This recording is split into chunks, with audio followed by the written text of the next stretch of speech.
Hello दोस्तों, मैं श्रवण पांडे, आपका बहुत-बहुत स्वागत है हमारे चैनल पॉलिटी पढ़ो पे।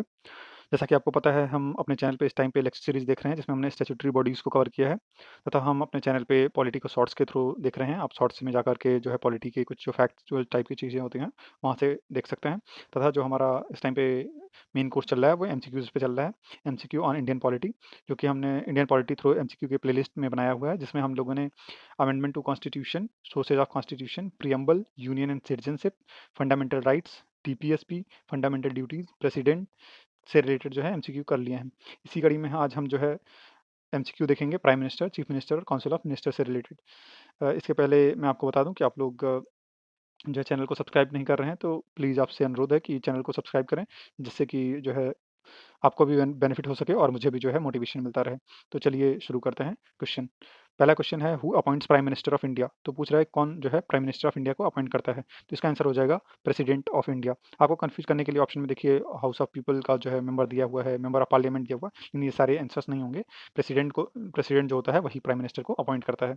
Position of prime minister is what? पूछ रहा है कि जो प्राइम मिनिस्टर का पोजीशन है वो क्या है। तो वो हेड ऑफ गवर्नमेंट का है, ना कि हेड ऑफ स्टेट का, ना कि चीफ ऑफ लोकसभा का, ना कि head of council of minister का। तो as a head of government जो है वो पोजीशन है प्राइम मिनिस्टर का। अगला क्वेश्चन है question number 3, the prime minister is responsible to the. पूछ रहा है प्राइम मिनिस्टर किसको रिस्पॉन्सिबल होता है। तो इसका आंसर है लोकसभा।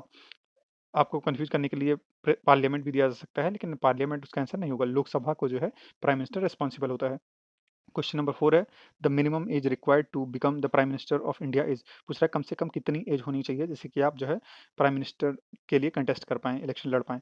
तो चूँकि आपको अगर लोकसभा में मेंबरशिप, चूँकि प्राइम मिनिस्टर बनने के लिए आपको लोकसभा या राज्यसभा का मेंबर होना चाहिए, और लोकसभा में मेंबर होने के लिए कम से कम आपको 25 वर्ष की उम्र होनी चाहिए, तथा राज्यसभा में मेंबर होने के लिए कम से कम 30 वर्ष उम्र होनी चाहिए। तो जो कम उम्र है वो लोकसभा की है 25 वर्ष। तो कम से कम अगर आप प्राइम मिनिस्टर बनना चाहते हैं, तो कम से कम आप 25 वर्ष की आयु के होने चाहिए, तभी आप जो है प्राइम मिनिस्टर बन सकते हैं। अगला क्वेश्चन है question number 5, the principle of collective responsibility has been incorporated in article. पूछ रहा है जो प्रिंसिपल है कलेक्टिव रिस्पांसिबिलिटी का, कि जो है काउंसिल ऑफ मिनिस्टर जो होगी विद जो प्राइम मिनिस्टर है वो कलेक्टिव रिस्पांसिबल होती है लोकसभा को। तो ये कहाँ पे दिया हुआ है? तो ये आर्टिकल 75 में दिया हुआ है। क्वेश्चन 6 है, which of the following provision empowers president to appoint the prime minister. पूछ रहा है कौन सा जो प्रोविजन है जो एम्पावर करता है प्रेसिडेंट को वो कि वो प्राइम मिनिस्टर को अपॉइंट करेगा। तो ये भी बात जो है आर्टिकल 75 ऑफ इंडियन कॉन्स्टिट्यूशन में दी गई है। क्वेश्चन नंबर 7 है, which of the following article of the Indian constitution mentions the provision of the post of the prime minister of India. पूछ रहा है कौन सा जो है आर्टिकल है जिसमें इंडियन कॉन्स्टिट्यूशन में जो कि प्राइम मिनिस्टर के पोस्ट से रिलेटेड बातें करता है। तो यह भी आर्टिकल 75 ऑफ इंडियन कॉन्स्टिट्यूशन में दिया गया है। प्राइम मिनिस्टर जो है इंडिया में सबसे इंपॉर्टेंट रोल प्ले करता है पूरे गवर्नमेंट सिस्टम में, यूनियन गवर्नमेंट सिस्टम में, लेकिन जो है उससे रिलेटेड आर्टिकल्स बहुत कम दिए हुए हैं। केवल 2-3 आर्टिकल्स हैं जो कि प्राइम मिनिस्टर ऑफ इंडिया से डील करते हैं। तो उसमें जो है सबसे इंपॉर्टेंट जो आर्टिकल है वो 75 है, तो जो कि प्राइम मिनिस्टर के पोस्ट से रिलेटेड बात करता है। अगला क्वेश्चन है question number 8, the union council of minister appointed by. पूछा यूनियन काउंसिल ऑफ मिनिस्टर जो होगा वो किसके द्वारा अपॉइंट किया जाएगा।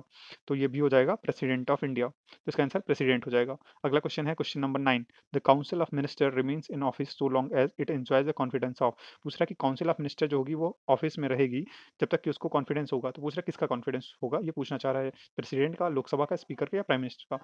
तो लोकसभा का कॉन्फिडेंस होना चाहिए।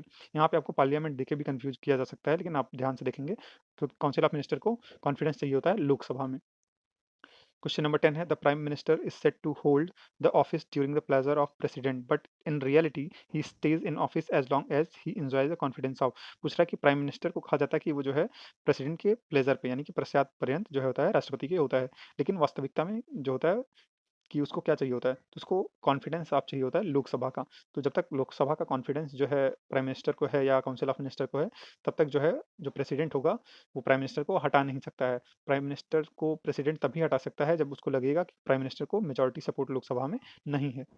अगला क्वेश्चन है question number 11, which provision of constitution of India incorporates the principle of collective responsibility of the council of minister. फिर से क्वेश्चन पूछना चाह रहा है कि किस प्रोविजन में दिया गया है, यानी कि किस आर्टिकल में दिया गया है संविधान के कि कलेक्टिव रिस्पांसिबिलिटी होगी काउंसिल ऑफ मिनिस्टर की। तो ये प्रिंसिपल कहाँ पे है, तो ये प्रिसाइजली पूछ रहा है। तो इसका आर्टिकल जो होगा वो 75 सब क्लॉज 3 इसका आंसर हो जाएगा।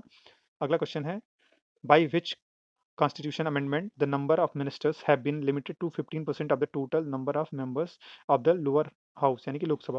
पूछ रहा है किस अमेंडमेंट के थ्रू ये किया गया था कि जो जो मिनिस्टर्स होंगे वो लोकसभा का यानी कि लोअर हाउस जो है उसके 15% से ज़्यादा नहीं होंगे। तो ये जो होगा 91st कॉन्स्टिट्यूशनल अमेंडमेंट के थ्रू किया गया था। क्वेश्चन नंबर 13 है a non legislator can remain a minister. पूछ रहा है कि ए नॉन लेजिस्लेटर यानी कि जो कि लोकसभा या राज्यसभा का अभी सदस्य नहीं हुआ है, वो कितने टाइम तक मिनिस्टर रह सकता है बिना लोकसभा या राज्यसभा से मेंबर हुए।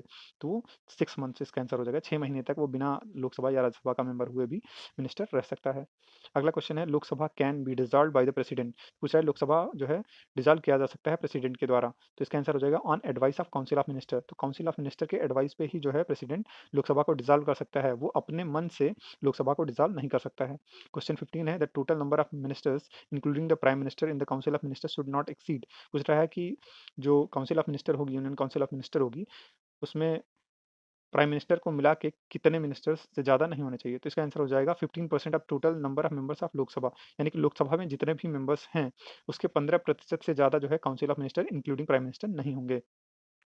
अगला क्वेश्चन है question number 16 a person who is not a member of parliament. तो पूछ रहा है कि जो मेंबर ऑफ पार्लियामेंट नहीं है उसके रिलेटेड जो है कुछ 4 स्टेटमेंट दिए हैं, उसमें कौन सा करेक्ट पूछ रहा है, विच आर करेक्ट। तो पहला है can not be appointed as minister. तो ऐसा नहीं होता है, वो अपॉइंट किया जा सकता है एज ए मिनिस्टर के रूप में।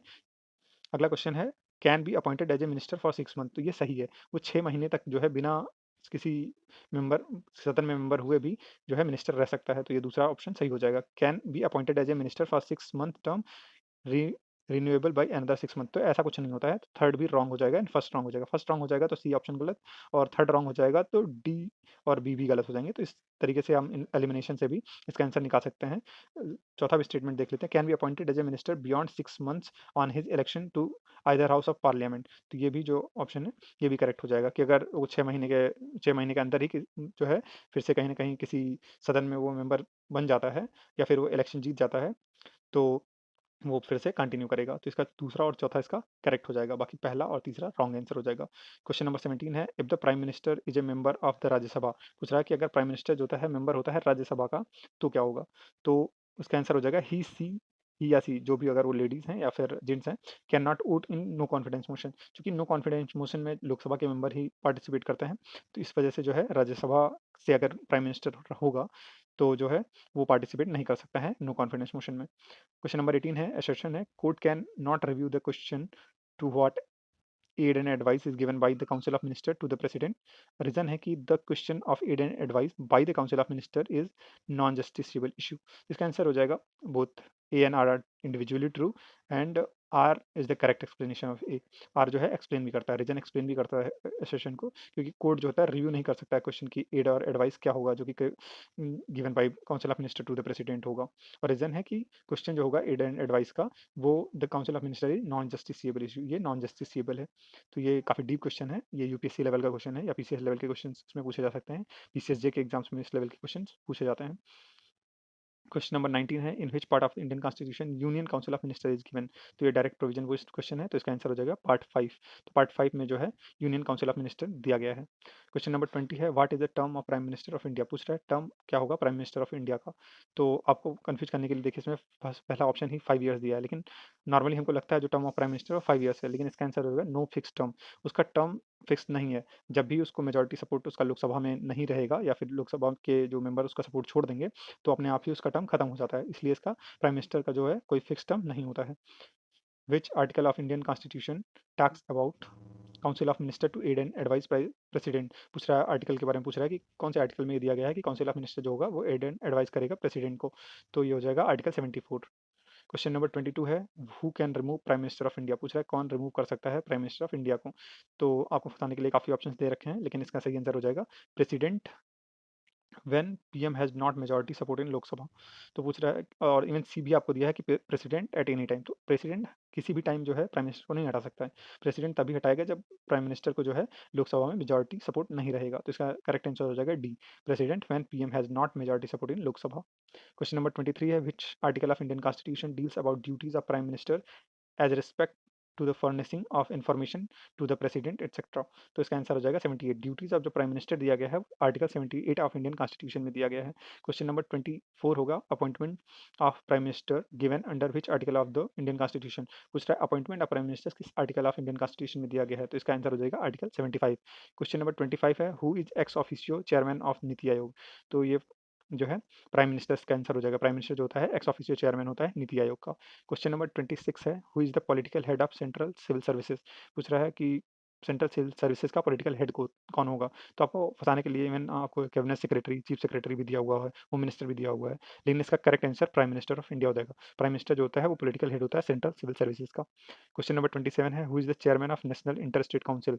ये बहुत ही इंपॉर्टेंट क्वेश्चन है। इवन ये पीसीएस के एग्जाम्स में तो मुझे लगता है हर साल किसी न किसी पीसीएस के एग्जाम से पूछा जाता है। तो इसका आंसर हो जाएगा प्राइम मिनिस्टर। तो जो चेयरमैन होता है नेशनल इंटर स्टेट काउंसिल का, वो प्राइम मिनिस्टर होता है।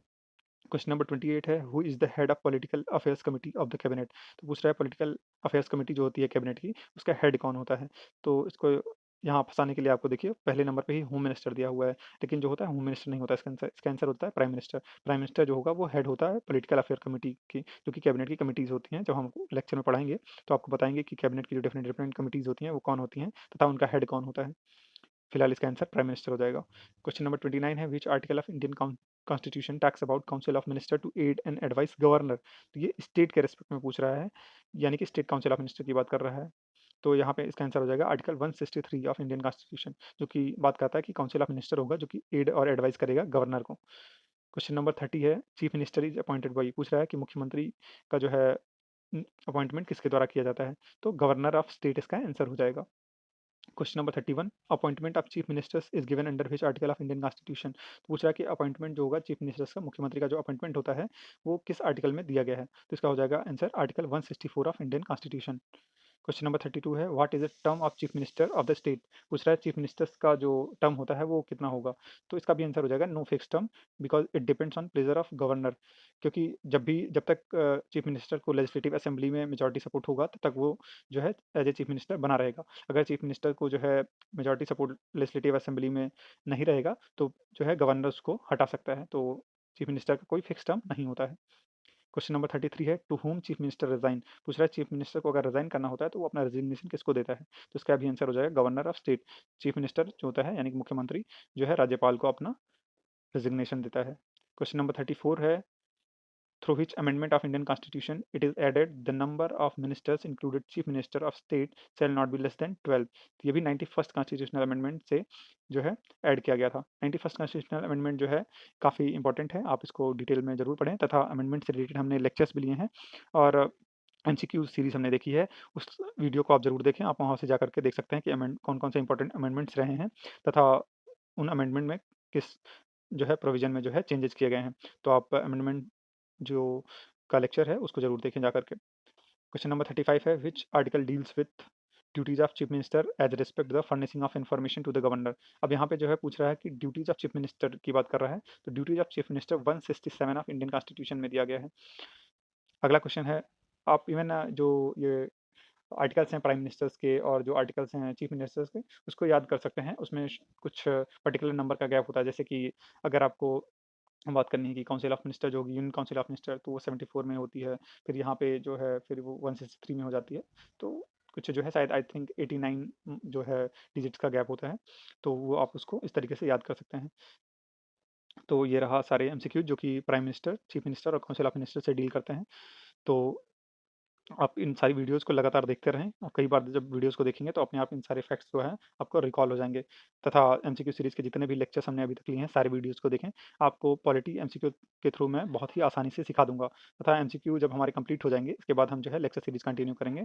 तो हम उसमें अपना बेसिक से प्रिएम्बल हुआ, फंडामेंटल राइट्स हुए, डीपीएसपीज़ हुए और फंडामेंटल जो ड्यूटीज़ हुए हैं, प्राइम मिनिस्टर हुआ, गवर्नर हुए, प्रेसिडेंट हुए, अन्य जितनी बॉडी हैं, कॉन्स्टिट्यूशनल, नॉन कॉन्स्टिट्यूशनल बॉडीज़ हुए, इलेक्शन कमीशन, ये सारी डिटेल्स जो हैं हम लेक्चर सीरीज़ में अपना देखेंगे। आपसे गुजारिश रहेगी कि आप लोग जो है चैनल को सब्सक्राइब नहीं कर रहे हैं तो प्लीज़ चैनल को सब्सक्राइब करें। So thank you so much for watching the video. Please like and share the videos and subscribe the channel polity पढ़ो। बहुत बहुत धन्यवाद। Have a nice day.